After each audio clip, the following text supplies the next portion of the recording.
which is more important for effective leadership? And the best way to start is, what is a Seagull Manager?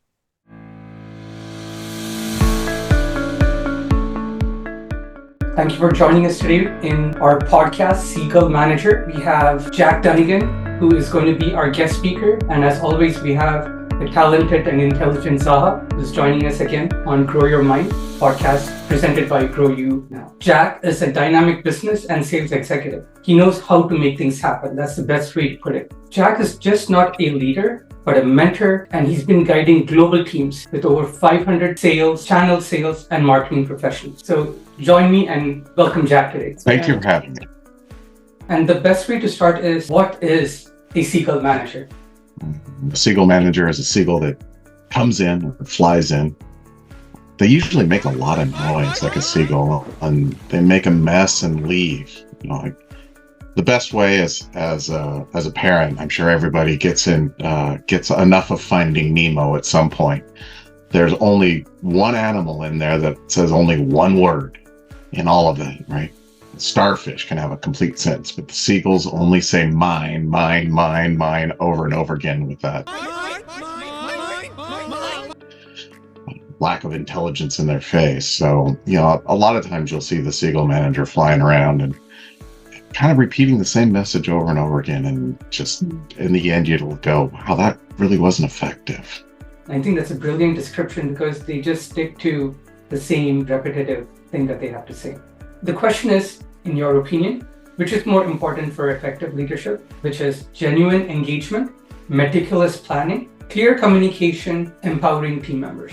I think clear communication is very key, but part of clear communication should be, there needs to be some genuine engagement also with the team members, and then can't be a good leader if you haven't empowered your team members. So A, C, and D. That I think is the most important thing out of all of them, which is genuine. Everybody's had the script read, right? And it's, that's one of the most frustrating things about a technical support call when you know that you're being handled by a call center overseas is it's not that they're in a different country or they have an accent or they, it's the script that they're reading. And it's like, stop. I just want you to be genuine, right?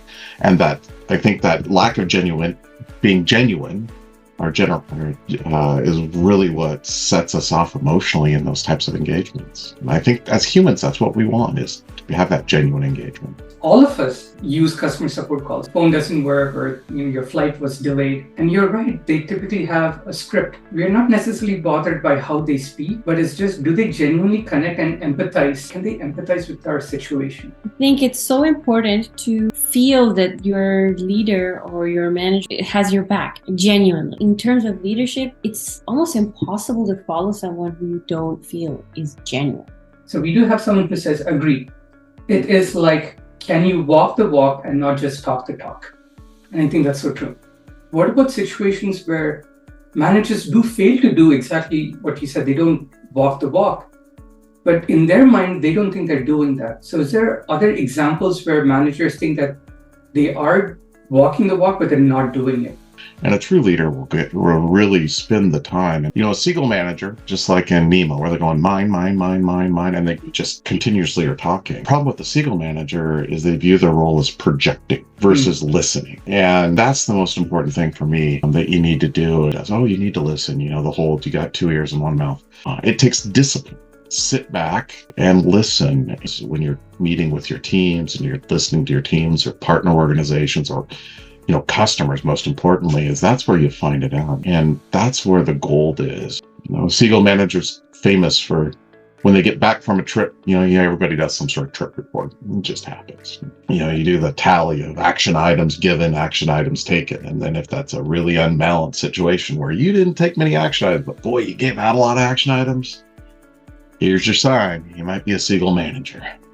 My number one rule is don't ask somebody to do something you wouldn't do yourself. So if you're telling people they need to buckle down and come in on a Saturday because we need to get it done, you better be there on a Saturday too. Yeah. How do you identify that you have a Seagull Manager? And then what would be the telltale signs that I have a Seagull Manager? I think the asking and listening and asking your opinion or trying to engage you genuinely to get your feedback, I think is one. Yeah, you might be thinking you got a Seagull Manager there that just is projecting rather than having a meaningful conversation and getting your input. Okay. And that's where you have that conversation. And they may be doing it intentionally. Okay. If they've consciously assessed the situation and says, we're in a situation where right now, we have X, Y, and Z we need to accomplish in a very short time. I'm projecting, and here's what we need to go. I'm on the hook. We have to deliver X, Y, Z by this time. That can be a leadership technique. It's also falls into, depending upon where you're at in the situational leadership domain, right? That's another topic to discuss. But the manager ought to be conscious of that and be able to say, okay, this is why I'm approaching it this way in terms of this style. If they're not, they're just falling back to what feels good and clicking action items and next, right? That's what my expectation would be. If they're not open to that feedback, then you need to assess your situation. Got it. You need to assess it. And if a Seagull Manager isn't even open to feedback, then there's really nothing much you can do there. You assess your situation. Sometimes we wait before we make a decision and think it helps to plan our next steps. Sometimes, though, it's tricky. As a manager, if you show too much interest and involvement, can you get labeled as a micromanager? How do you balance that deep dive? Micromanaging usually is down to assessing. One of the things that all leaders need to do is spend some time and learning about situational leadership. This is really where you go back and you're applying the wrong model to the wrong individual when you're labeled a micromanager, because usually you're looking at the roles and the tasks that they're doing in their skill and development area, and you're mismatching the approach. Micromanaging is not genuinely getting involved in understanding what the person wants to do and what their career is. Micromanaging really is, you need to deliver X, Y, Z. I want to get involved in all the different steps in order to get there and make sure that you're following up on each one. And here's the specific deliverables and timelines to do that. Completely acceptable in the situational leadership model, depending upon where that employee is development-wise for that task. Launching question number 2. Do you believe a more structured planning and execution methodology could improve leadership in your organization? Yes, perhaps, not sure. No, other factors are more important. I look at it this way, being clear internally as well as externally in terms of what it is that you're doing and how you're going to get there and the milestones in which you get there and what the deliverables will be of whatever it is that you're doing are really important for not only your team to understand this is the vision and what it is that we're doing, but also externally, right? I think it's important. Now, it's really important for the receiving organizations to take the time to ingest and digest those plans and have that level of detail that they can digest. I would say that's really critical. Don't overinvest. You have to know who your audience is. If your audience is capable of consuming that level of detail, you need to detail it to that level, or the organization. If you go way outside the realm of that, you can push it a little bit, but you go too far, people just won't understand it. And then you kind of got an ROI question there. But being responsible for a services organization, a professional services organization, where it literally was developing and delivering content to someone that's contractually based and understanding what the investments are and what the ROI, and being on the hook for that and delivering that. I think it's really important for any leader, their compensation be really tightly tied to whatever the organizational objectives are, so that it's not a fluffy metric, it's a hard metric. If I'm been in a sales enablement organization, I want my compensation directly tied to whatever the sales plan is, even though I may not have a customer list, but I'm enabling those salespeople, and I want to have the same level of their success or failure based upon my contribution to that. How do you have senior and junior engineers work together? Number one. Number two, if there is an idea that is being suggested by a junior engineer, some of the senior engineers don't speak up. So there is no agreement or there is no disagreement, because they want to allow the junior engineer to learn by failing. So in those kind of situations, how do you control the direction in which the team is going? If the junior engineer has an idea, you want them to go down that path of discovery. You kind of understand where it's going to go, and it possibly could end in failure, but you're viewing that as an important development right? Their job is not only to do production work, but also have the opportunity to learn and develop. The what, why, and how are so important. However, we at times see leadership focused more on when than the other questions. If you haven't watched that TED Talk, make sure you watch that TED Talk. Right. Time is a feature, actually, depending upon your market.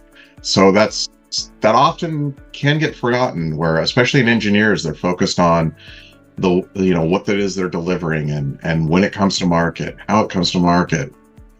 I often see a lot in development organizations that time gets overlooked as a feature. And so I think that's a really important thing to remember. So time is a feature, and a good leader understands that. I see a lot of people, a lot of either clients or people that I know in tech, they get bombarded with a lot of work. So there's volume and there's a time constraint. How do they communicate? Time is a feature, I get that, but I think their struggles are more rudimentary. So how do they communicate, draw boundaries? Any advice for people like that? In today's world, with these things right here, right, we're inundated with sand. And I think that's a problem. So this is one where I would be very clear with your leadership on what the priorities are in terms of deliverables, and that's where you'll be focused, and be very clear in setting boundaries. Look, I'm going to be, if it's appropriate, I'm going to be locked down from these hours doing development to hit these deliverables. That's what I do. Like, there's all sorts of different techniques. Take the morning to get rid of the sand, the email sand. Don't look at it. People talk about that all the time, but those phones, boy, make our attention span really short. I have a 17-year-old, and trust me, it's getting shorter. On your organization's leadership, do you feel that your organization's leadership invests in genuine engagement with its teams? Always, most of the time, rarely, or never?